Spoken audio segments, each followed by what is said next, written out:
Gold medal వచ్చిందన్న. అదిరా నా పరువు నిలబెట్టావు. తర్వాత ఏం జాబ్ చేస్తారా? నేను ఆర్మీకి వెళ్తాను నాన్న. ఆర్మీనా? ఆర్మీ ఎందుకురా? ఒక్కగానొక్క కొడుకు, నా కళ్ళ ముందు ఉండే పని ఏదైనా చేసుకోవచ్చు కదా. లేదు నాన్న, నేను దేశాన్ని కాపాడాలనుకుంటున్నాను. రే, ఇక్కడ ఎవడు ఎవరిని పట్టించుకోడరా. నీకెందుకు దేశం గురించి? లేదు నాన్న, నేను వెళ్తాను. నాన్న, నేను భారతదేశం బార్డర్లో చనిపోతే అమ్మ ఒడిలో చనిపోయింది అనుకో. నీకేంట్రా దేశం పిచ్చి పట్టుకుంది? నాన్న, నువ్వు తిడుతుంది కొడుకుని కాదు నాన్న, ఎగరబోతున్న జెండాని.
సోల్జర్ కార్తీక పరిస్థితి విషమంగా ఉన్న కారణం చేత అతని ఇంటికి పంపించేశారు. నాని గారు, మీ అబ్బాయి శరీరం వైద్యానికి సహకరించట్లేదు.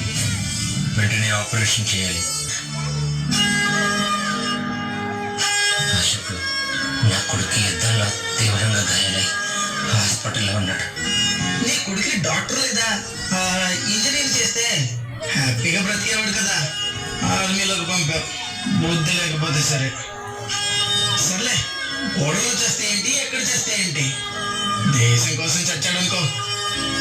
నీ కొడుకు పెద్ద జవాన్ కదా. అశోక్, వాడిలాంటి వాళ్ళు ప్రాణాన్ని బలంగా పెట్టడం వల్లేరా మీరు ఇక్కడ ప్రాణాలతో ఉంటున్నారు. వాళ్ళు ఎక్కడ లేకపోతే